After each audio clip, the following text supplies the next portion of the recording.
Well, welcome to Your City on Community 7 Television. I'm Schutz Feast and I'm your host. Each month we look at a different aspect of what's going on in the City of Billings. This month we're very excited to have Andy Zoeller with us. Andy is with the City Finance Department. Andy, thanks for coming on. Thank you. Thanks for having me. All right, well, we're going to talk all about lots of finances and monies and all that kind of good, kind of fun stuff. But before we do that, let's get a little history and background on you. Did you grow up in the area? Did you come to the area? Give us some background, some history. Sure. Thanks for having me, Schutz.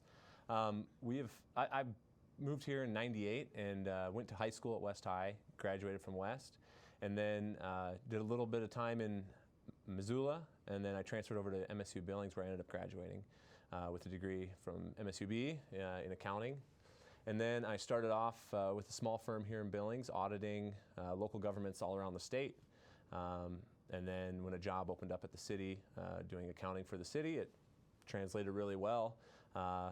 Did that for a few years, and then the opportunity to apply for the finance director position became available, and I was fortunate enough to get that. I think fortunate enough, and got that a few years ago. I think that's been 3 or 4 years now. Yeah. So was there anything in particular, like you got that job and you were auditing local governments, and it may not be everybody's cup of tea, but did you find like, hey, this is kind of interesting?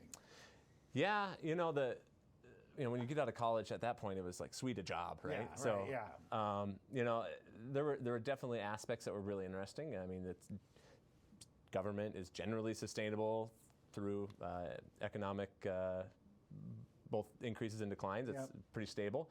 So it was a good career path. I felt like, we traveled a lot though. We did every small school district in the whole state. So I was gone a ton. Yeah. So I was really looking for something more local, and especially when I got married and started to have kids, and it was a great opportunity to come to the city. It's a very unique skill set, governmental accounting compared to for-profit accounting. Sure. And so, having that background really helped me just to kind of step right in at the city and do pretty well. All right. So let's talk about the finance department with the City of Billings. Tell us a little bit about it. What is your role there? And I know that I can't imagine you don't touch every single department in the City of Billings. So talk to us about what your overall role is, and then how do you interact with each of the departments? Sure. So we do kind of oversee the entire finances of the entire city. Certain departments, like Public Works, they have some subset that they do as well, because it's just very intense. There's a lot going on. But general oversight over the whole city falls in our department. One of the major primary duties of our department is the annual budget. So we will manage that process, making sure the budget is all put together timely, accurately, presented to council, and adopted all within the deadlines required by the state, as well as for our city to continue business and make sure we have budget for all projects. And that's probably the primary duty of our department, I'd say. The other side of that is the annual financial report. So each year the city undergoes an audit, and we put together the financial report for that is audited and then provided to the public. And we are currently completing the FY20, which is June 30 of 20 audit, and hope to have that out here in the next couple weeks. Okay. Give us a broad overview. How does the city, for lack of a better term, I know you're not in the business of making money, but how does the city make money, i.e., how does the city generate revenue? Sure.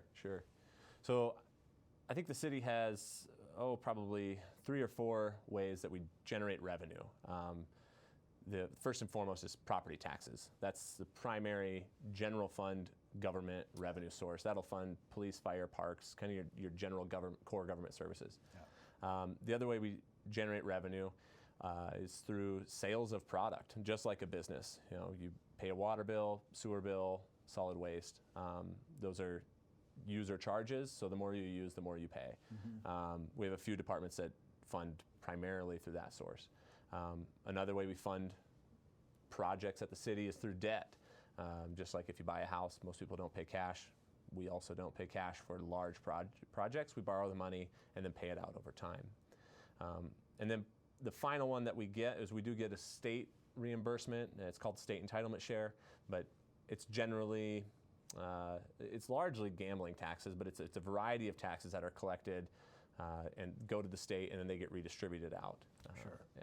There's a few different types of those, but the major one is state entitlement share. Right. And talk to us about what are some of the rules on revenues and revenue sharing. I mean, if you're not making enough to fund the fire department, well, why not just charge more for water? Sure. Why can't you do that? Yep. So there are certain revenues that can be used for anything, and then certain revenues that are exclusive for their purpose. And property taxes, general fund property taxes, are kind of at the discretion of council. They can use it for whatever they see as the general government service.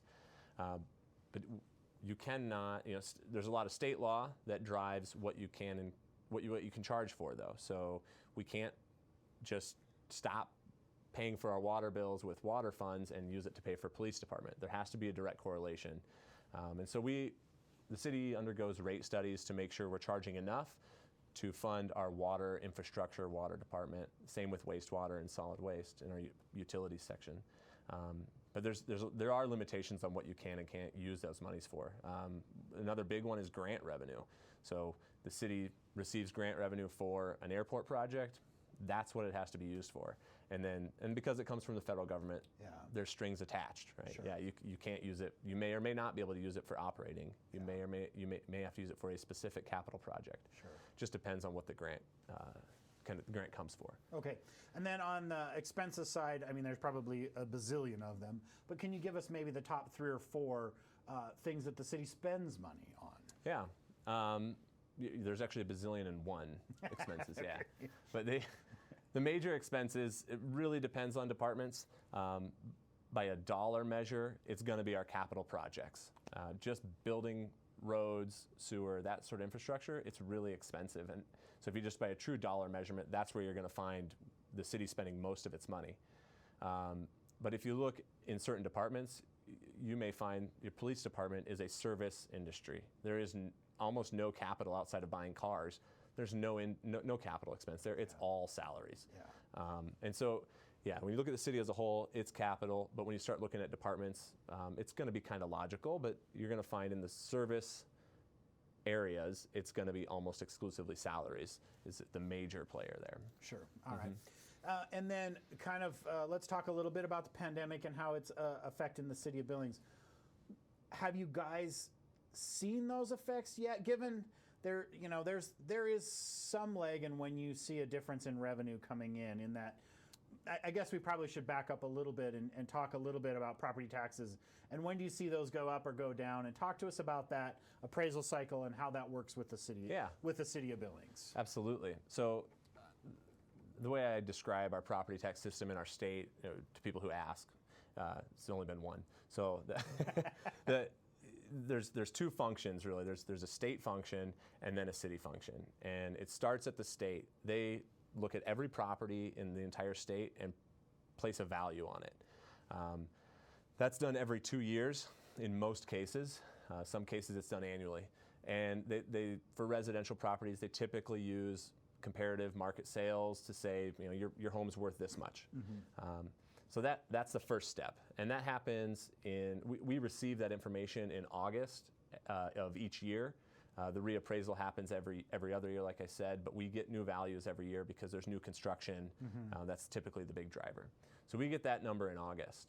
And then the city takes that number and says, okay, what mill or tax percentage do we want to apply to that value to generate revenue? With certainly limitations with that number that we can apply to it, but there is some latitude in there. We have a ceiling but not a floor. Yeah. So what do we need to operate for our police department? Okay, we're going to take 1% for that, and that's generally the process to generate tax revenue.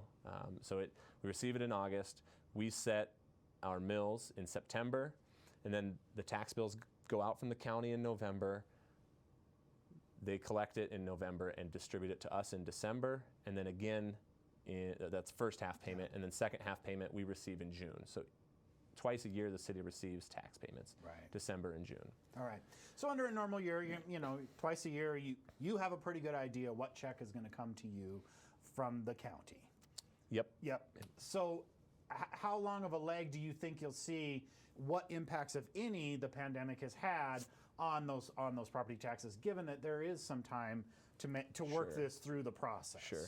So that's been the discussion for 9 months now. We were first wondering back in May when the pandemic had was in its infancy, I'd say, we were wondering, are we going to see delinquent payments? People who haven't paid their bills, their tax bills. And in June, we didn't really see that. And I suspect a lot of that was because most people are paying into escrow. Escrows were pretty fully paid by the time we had shut down for a while, that we didn't really see any real significant decrease in tax revenue. We're still waiting for the numbers from the county as of today, but we're hoping to get some information from them that is good news, I hope. But the question is, are we going to see a lag? And we may not see a lag. I honestly, I don't know if we'll see one in December. I don't suspect we will. There's been no indications we will. Yeah. There may be certain segments, perhaps hotels where we see a little bit of a lag comparatively. But overall, I don't anticipate we will see much of a lag.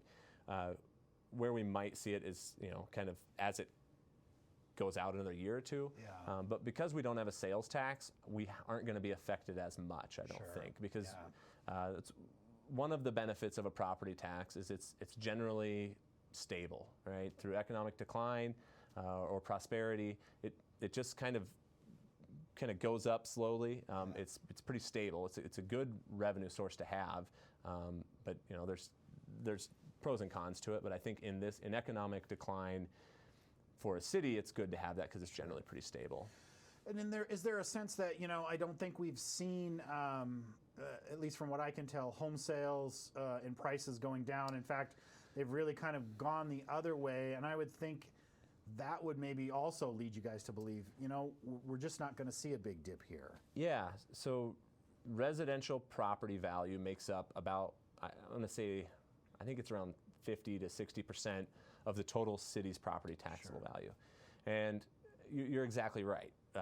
We monitor residential property sales because that's probably the easiest metric to follow annually. Yeah. And what we've been seeing, home sales are fast. They're climbing pretty quickly, which is the opposite of what I thought was going to happen. I think a lot of people thought was going to happen.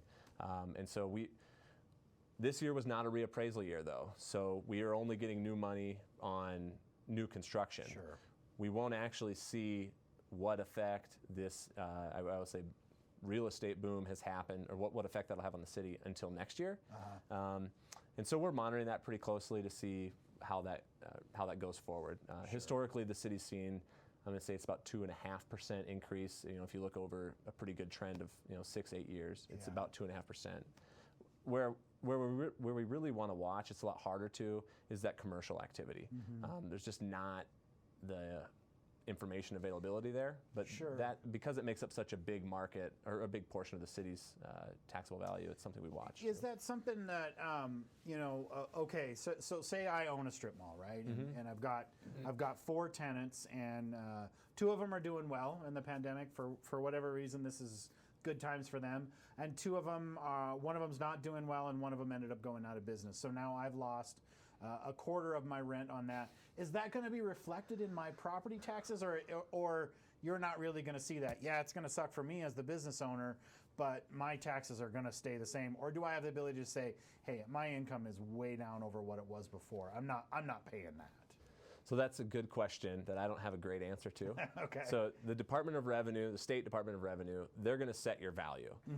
And my understanding is it's an income-based approach in the example you provided. Sure. So they're going to look at your retail outlet and say, okay, how much should you be able to make in rent, and use that to determine what the value of your property is. You as the building owner, though, if they say, Schutz, your building's worth $5 million, you can look at that and say, there's no way, because I've had these 2 spaces vacant for 15 years or whatever. No one wants to rent it. You can dispute that with the Department of Revenue and adjust that down. Typically, if it's just I'd say business cycle that causes a temporary vacancy, the city and the property owner won't see a decline because of a temporary vacancy, because it's the income potential that your building can have that really drives the market value. Okay. That's what you'll see there. All right. So in any of the other revenue categories, do you have any ideas on impacts from the pandemic in some of those other revenue categories? Yeah, so there are a few, I'd say. It's going to be in those user charges. Yeah. Where we initially saw a little bit of concern was in some utility bills that were getting delinquent. We were getting a little concerned there, but generally now it's all back to what I would say is normal. So I think when we were shut down for a while, some people got behind, but I'd say since probably June, July, we've been operating at what I would call a normal activity. Some areas where we've seen, I'd say the most decline in revenue is airport passenger charges. Ridership is down. It really dropped off in April, I believe it was. I mean, we maybe had 2,000, 2,500 passengers that month. We are now operating at about 60% of normal on a monthly basis. And fortunately, my understanding is that's nationwide. They're operating, most airports are about 30%. So we're doing really well comparatively, but still way down from even last year. Another area is our parking department. With a lot of people working from home, we've seen major decline in downtown parking. Conversely, though, the city has benefited from CARES Act grant revenue that was given by the federal government and distributed out by our state. So on the other hand, we have been able to see an influx of cash from those grants. So talk to us a little bit about that, about what the state of Montana has been able to do to you. What are kind of some of the criteria for that? I mean, do you just have to go knock on the governor's door and say, hey, we could use some money? Or, do you kind of have to say, we're seeing a decline in airport, we're seeing a decline in parking, and this is where we could need the help. Talk to us about that process and what that looks like. So as I mentioned, grant revenue comes with strings attached. No different here. So the federal government says, in this case, gave $1.25 billion to the state of Montana and said, these are the requirements. You can use it for these types of things. And it's generally to combat COVID. And it's to pay for our response to COVID at the state level. And then the state, and there's a lot more detail, but what's eligible, what's not eligible. And then the state says, okay, we want to commit $1 million to this, $1 million to that and that.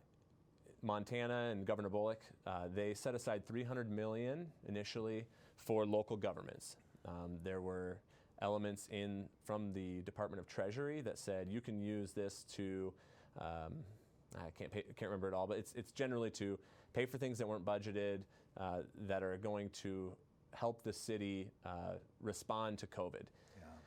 And then they also allowed for reimbursement of public safety expenses to include fire and police salaries. So where the city, so then the state develops a program and then the city submits monthly or every other month as required by the state. Here's our list of eligible expenses. We submit it to them and they reimburse us. We have until December 30th to get reimbursement for eligible expenses. And recently the state has been approaching their $300 million mark, and so they've kind of peeled back what they're going to reimburse for. Even though the federal government says these are all still eligible, the state says we're not going to pay for those anymore. So where the city's really seen expenses that we've gotten reimbursed for, it's going to be in additional cleaning costs, some overtime costs, and technology improvements. We've done a lot, like everyone, moving to electronic meetings and getting tablets, laptops for people. Had a lot of reimbursement there, but the major reimbursement we've received is for fire, police, and dispatch salaries, which were eligible costs that we were able to submit for reimbursement. And so we were able to get regular time reimbursement for that pay. Sure. Have you noticed that there are certain departments where you would expect their expense level to be here, but it's really up here, and it's COVID related?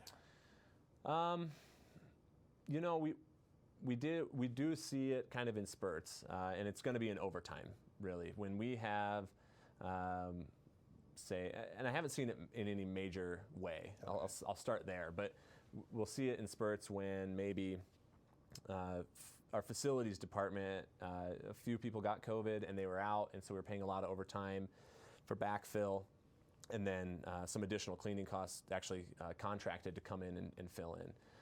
Or your fire department, you get a few firefighters that are all on shift together. One of them may or may not come down with COVID. They're all out for a while. You got a lot of overtime costs.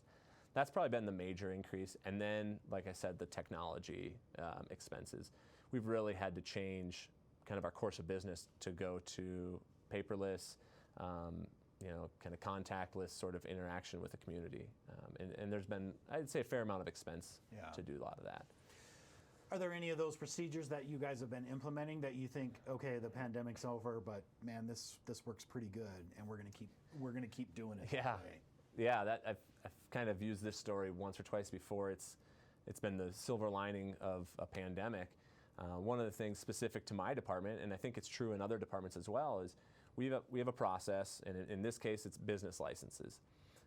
It's a very archaic, had been a very archaic process. You filled out a piece of paper, you either mailed it in or dropped it off. There was no opportunity to submit electronically. Well, I've always kind of wanted to get there, but it's been somewhat low priority in the past. But as soon as COVID happened, we had to implement something fast because we still wanted to keep having business licenses operate, but we didn't have that availability. And so we changed course really quickly and have, I would say, a rudimentary way of getting electronic business licenses exchanged between the applicant and the city, and then a payment methodology set up that works pretty well. I just want to make it a little better, but right now that is an opportunity that exists today that didn't in February. Sure. And I think you'll find that to be true in our building department, who is moving towards electronic plan submittal, which again, these are all things we've always wanted to do, but it's a matter of priority and and funding. And so we had the funding available to buy software that we maybe otherwise wouldn't have been able to. And then obviously it became a major priority. Sure. And so we've changed course on a lot of those things. All right. Any other impacts of the pandemic that you really want to kind of highlight, or that you're seeing through the City of Billings? Sounds like for the most part you guys are kind of doing okay. Yeah, I think that's fair to say. We are doing pretty well. The major change I think has been the Zoom meetings for City Council. That's been an interesting thing, I guess, dynamic to get used to. Initially, it was really challenging, to communicate, because when you're communicating person to person, you can tell when that other person's done talking, and just to really get meetings to flow well. And I feel like we've gotten to a process that works really well. We've moved, all of our meetings internally are in Zoom now as well, and it's the same sort of thing. Sure. It's probably helped people to listen more because there's no interrupting. So. Yeah, absolutely. All right, let's talk a little bit about the public safety mill levy that was passed this particular year. Give us an overview of what it did, what it's being used for, how it's being implemented. Kind of give us the overview of the public safety mill levy. Absolutely. That was a big change of course because of COVID as well. So about a year ago, we were preparing to do a large public safety levy ask. This was going to add resources to our police department and our fire department, city attorney, and our court system, because it's all connected. And we were going to ask the public for a pretty significant tax increase implemented over a few years. As the pandemic kind of grew and became more apparent, we had to scale way back because city council and city staff felt like this isn't the right time to go ask for a tax increase. And so we changed course, and we've solved one problem that I think thankfully the voters approved, and it was something that needed to be fixed a long time ago, and fortunately it is. So we had a public safety mill levy that was approved in 2004 that set a cap on a dollar amount. It was $8.2 million. And what that meant was, as the city grew, that tax revenue stayed at $8.2 million. So it didn't matter how much the city grew, we were only going to continue to generate $8.2 million from that specific levy. So what we needed to do was to fix that at a percentage, so then as the city grew, that dollar amount grew as well, because the salary for a police officer is not the same today as it was in 2004. So really what ends up happening is you have less money each year to even provide the same service you did the year before. Now you can do that for a little bit, but you can't do that for 10 years. And we did.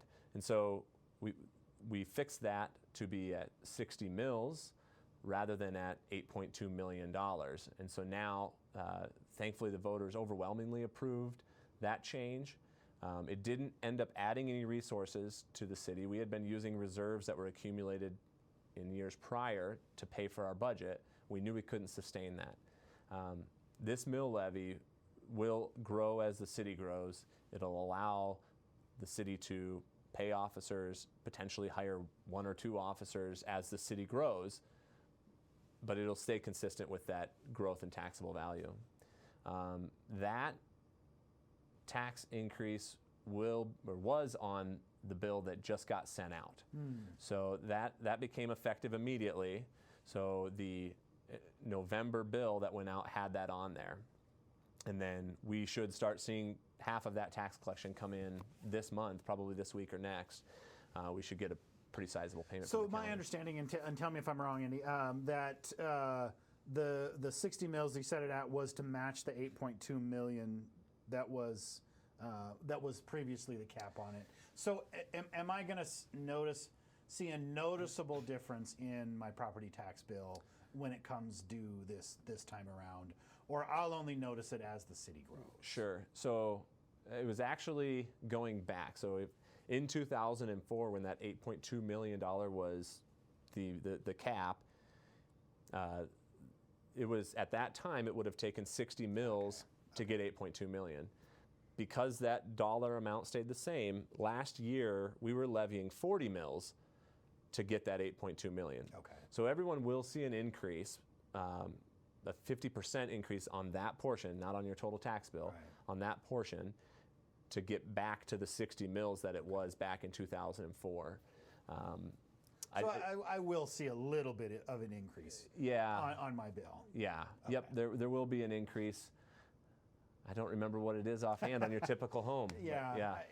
I can't imagine it's going to be. I'm sure it'll be, noticeable, but I don't think it'll be ridiculous. No, and it was on the ballot. I want to say $27, but I might be wrong.